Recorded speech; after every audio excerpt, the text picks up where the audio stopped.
네 번째 이야기 주인공을 모셔보도록 하겠습니다. 네, 네 번째는 내가 있어야만 하는 이유를 또 이야기해 주실 분 같습니다. 조윤혁 연구원님이신데요. 네, 사진하고 약간 다르신 것 같은 느낌이 드네요. 네. 자, 우리 조윤혁 벤처회사 연구원님을 모셔보도록 하겠습니다. 박수 부탁드립니다. 네, 안녕하세요. 네, 안녕하세요. 네, 나를 이어가는 셀프 스토리. 제가 이 제목을 보고서 톡소다의 취지와 굉장히 맞는구나 그래서 생각이 들면서 이야기가 굉장히 궁금했었습니다. 네, 오늘 어떤 이야기 해주실 예정이신가요? 저는 이제 제가 고등학교 시절부터 지금까지 제가 이어져 오는 저만의 이야기를 한번 풀어서 말씀드리고 싶고요. 그리고 아까 사진 말씀드렸는데 제가 사실 저게 2012년도 사진이거든요. 그때부터 제가 한 20kg가 더 쪄서 다른 사람인데 제가 그 뒤로 이제 제가 부끄러워서 사진을 안 찍고 있습니다. 그래서 저 사진만 있어서 좀 이해해주세요. 지금도 멋지세요. 네, 아마 이야기 듣고 나면 더 매력에 빠질 것 같습니다. 다시 한번 박수 부탁드립니다. 네, 발표 시작하겠습니다. 저는 지금 이제 일리아스 프로젝트라는 벤처 회사에서 일을 하고 있고요. 그리고 새내기 신입사원으로 현재 연구원을 이렇게 일을 하고 있습니다. 26 조윤혁입니다. 저는 아까 얘기한 것처럼 제 학창 시절부터 지금까지 있었던 이야기를 하고 싶고요. 이제 거기서 이제 제가 뭐 그 전에 나오셨던 분들처럼 정말 이렇게 좋은 메시지나 이제 뭔가 살아가면서 큰 이야기를 할 수는 없지만은 또 제 나름대로 있었던 이야기에 대해서 말씀드리겠습니다. 그 리모컨 없나요?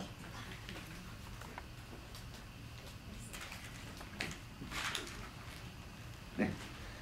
근데 저 지금 얘기하는 거 보니까 이제 말투가 이상하죠? 조금 이상하지 않아요? 네. 혹시 제가 어디서 왔는지 혹시 한번 맞춰보실 분 있으신가요? 어제도 네. 먼저 말씀하셨는데 제가 저는 부산에서 왔고요. 그리고 제가 조금 양해드리고 싶은 게 오늘 새벽에 제가 발표 자료를 만들고 이제 아침에 일을 하다가 기차에서 자다가 왔어요. 원래 기차에서 이거를 보고 외우려고 했는데 제가 자버려가지고 조금 산으로 갈 수도 있긴 하겠지만은 좀 이야기하겠습니다. 저는 부산에서 왔습니다. 혹시 부산을 다 와보셨나요? 네, 저는 제가 살고 있는 부산을 사랑합니다. 그리고 저는 초등학교, 중학교, 고등학교, 대학교를 전부 부산에서 나왔고요. 제 인생의 대부분을 이제 부산에서 살았습니다. 그래서 이제 부산 사람 하면은 다 회를 좋아할 것 같다고 생각하시는데 회를 좋아합니다. 하지만 지금 저와 같은 성격은 사실 어릴 적에는 없었습니다. 제가 저희 부모님으로 인해서 그리고 제가 또 산으로 가고 있는데 저는 이제 경험주의자라는 이런 말을 좋아합니다. 혹시 경험주의자에 대해서 아시나요? 네, 이제 경험주의자의 본 뜻은 이제 철학적인 이야기인데 저는 이제 경험을 많이 하는 사람, 경험을 단순히 즐기는 사람 이런 의미로 저는 받아들이고 있고 저의 모토로서 살아가고 있습니다. 저는 사실 어릴 적에 저희 부모님이 이제 힘든 생활을 하셔서 어릴 적 5번의 이사를 했습니다. 이제 경상도 지방에서 부산도 이사를 해보고 울산도 가고 양산도 가고 진주도 가고 전학 간 지 2달 만에 다시 전학을 간 경우도 있고요. 그리고 초등학교 6학년 때 전학을 가자마자 2달 만에 졸업을 해서 초등학교 친구가 없었습니다. 이제 그런 이제 친구를 다시 사귀어야 된다는 강박학력 때문에 이제 사실 중학교 때도 친구를 이렇게 많이 사귀지 못했고요. 그렇게 하다 보니까 이제 저절로 이제 성적도 좋지 못해서 이제 실업계를 가게 됐습니다. 실업계 공고를 가게 됐는데 사실 학교를 잘 안 갔어요. 학교를 잘 안 갔던 게 다른 이유는 아니고 학교가 너무 멀었어요. 제가 아침에 6시 반에 출발을 해야 8시에 제가 학교를 도착했거든요. 이제 그게 너무 반복되고 학교라는 곳이 이제 재미가 없다 보니까 이제 가지 않을 경우도 있고 친구들하고 놀 때도 있고 그런 생활을 반복하다가 제가 고등학교 2학년 때 저희 담임선생님께서 먼저 제안을 해주셨던 게 있습니다. 이 친구 3명 중에 중간이 저고요. 그리고 제가 동의공고라는 곳을 나왔는데 동의공고 3대 꼴통이라고 있었습니다. 그 중에 제가 한 명이었고요. 이제 저희 담임선생님께서 이 3명을 모아서 야 너희 한번 그러면은 수업도 빠지게 해줄게. 그리고 놀고 싶으면 그때 놀아. 대신 너희 한번 발명 동아리 해보지 않을래? 이렇게 해서 시작했던 발명 동아리였는데 이렇게 3명이서 했는데 제가 조금 차별을 받았어요. 근데 이제 어떤 차별을 받았냐면은 친구 2명의 아버지는 회사를 경영하시는 사장님이셨고 저희 아버지는 일반 직장인이셨어요. 그래서 이제 고등학생들이 가는 발명 워크숍으로 이제 학생 2명을 보냈는데 저는 빼놓고 그 친구 2명을 보낸 거예요. 그래서 선생님한테 저는 왜 뭐 안 보내주시냐고 물어보니까 저 친구 2명의 아버지는 사장님이셔서 그렇게 보냈어. 근데 제가 그 얘기를 들었을 때 그게 정말 이유가 되는 것인가? 3명이면 셋이지 왜 셋이 안 됐을 경우는 보내지 말던가. 그런 식으로 제가 기분이 많이 상했는데 생각해보니까 제가 학교를 다니면서 그렇게 학교 생활에 대해서 뭔가 오기가 생겼던 적이 없었던 것 같아요. 그렇게 해서 그러면 이 친구들은 부모님이 좋고 선생님이 인정해 주니까 내 혼자 열심히 해보자 해서 오기가 생겼어요. 이제 아기가 이제 자기 스스로 이제 일어나듯이 저는 제 스스로 처음으로 발명품을 만들기 시작했습니다. 요즘에는 보기 쉬운 제품인데 2006년도쯤 이제 휴대폰을 이제 보조 배터리 아시죠?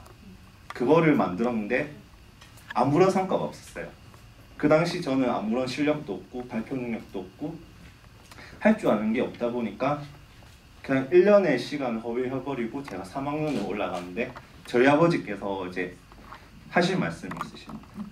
그래서 저희 부산말 이제 직역으로 하면은 너 임마 한번 또 발명한다면 쥐겠긴다 이렇게 하신 거예요.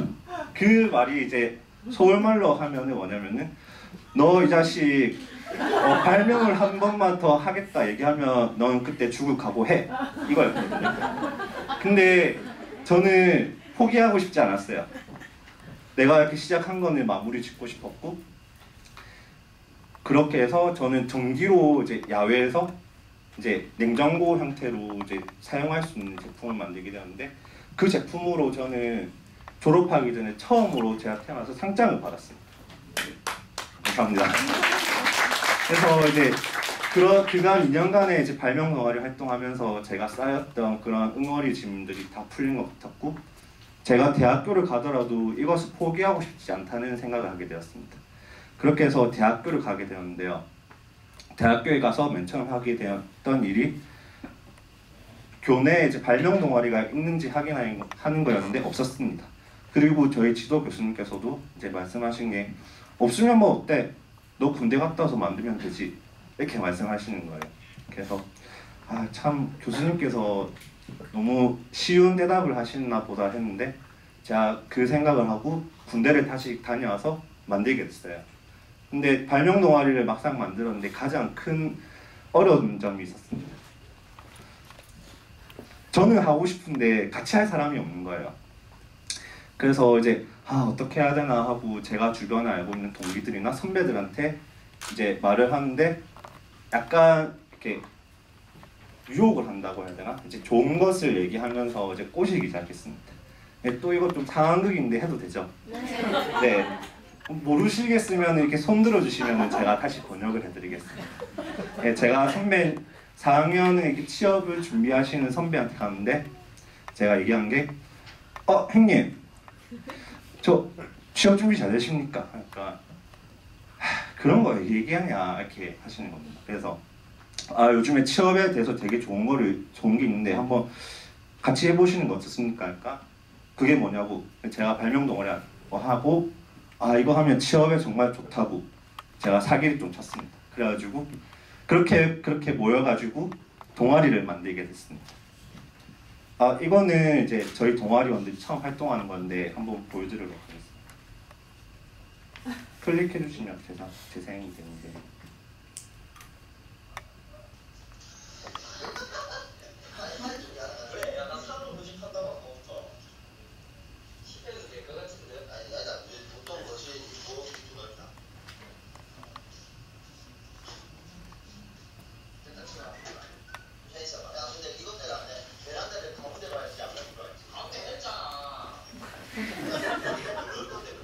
그때 싸우는 거 아닙니다.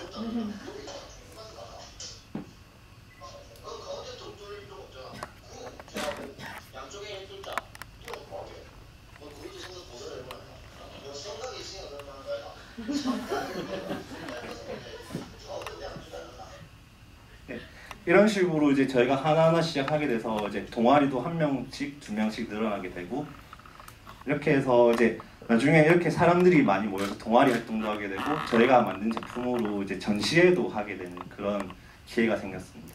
그래서 시간이 별로 안 남았는데 제가 하고 싶었던 말은 한 명은 힘들지만은 저의 꿈을 나눌 수 있는 친구들이 있고 또 그 각자 개성을 살려주고 한 가지로 이제 만들어내면은 별것 아닌 저 스스로도 여럿이 되었을 때 조금 더 많은 시너지와 조금 더 큰 꿈을 꿀 수 있다는 것을 저는 느끼게 되었습니다.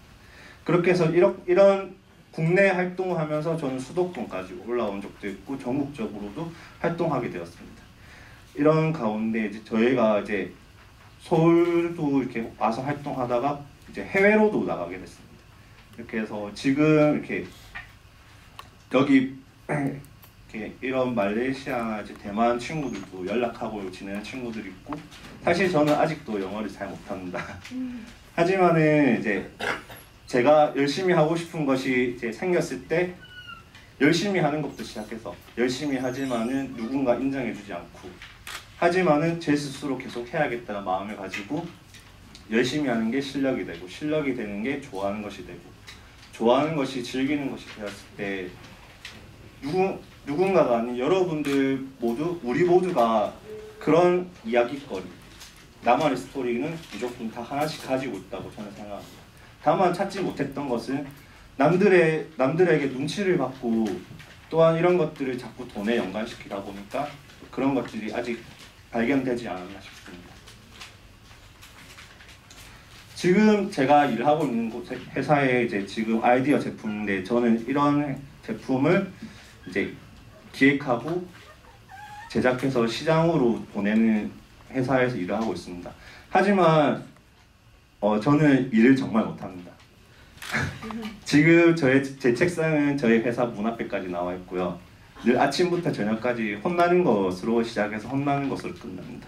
제가 이제 사회에 나와서 막상 일을 하다 보니까 가장 중요한 두 가지를 제가 잊고 있었습니다. 일을 하게 될 때 하고 싶은 것과 꼭 해야만 하는 것이 있는데 제가 고등학교 때부터 살았던 내용을 봤을 때는 저는 하고 싶은 것만 무조건 했습니다. 그래서 저는 하고 싶은 것만 하다 보니까 해야만 하는 것을 잊고 살았습니다. 하지만 이제 여러분들께서는 지금 이렇게 강연을 들으시면서 지금 당장 내가 꼭 하고 싶은 것과 꼭 해야만 하는 것을 나누셔서 적절히 나누셔서 이제 하루하루를 보내시면은 더 좋은 결과물이 있지 않을까 싶습니다. 그리고 아까 얘기했던 것처럼 저는 그렇지만 경험주의자를 좋아합니다. 왜냐하면 저에겐 두 가지 이유가 있습니다. 첫째는 제가 내일 당장 다른 것들을 시작하고 무언가 하게 될 때 제가 가진 경험이야말로 최고의 자산이라 생각합니다. 그리고 두 번째는 제가 남에게 좋은 메시지를 전달하는 상황이 생기고 이야기거리가 만들었을 때 진정으로 제가 그 사람에게 말해줄 수 있는 것은 비로소 제가 가지고 있는 좋은 경험들을 전해주는 게 가장 좋은 이야기거리라고 생각합니다. 그래서 저는 경험주의자라는 말이 좋습니다. 그리고 저는 이 얘기를 같이 읽으면서 마무리 짓고 있습니다. 보이시죠? 네. 제가 이렇게 얘기하면 같이 말씀해 주시면 감사하겠습니다. 나를 이어갈 스토리는 그 누구가 아닌 내가 가지고 있다. 감사합니다.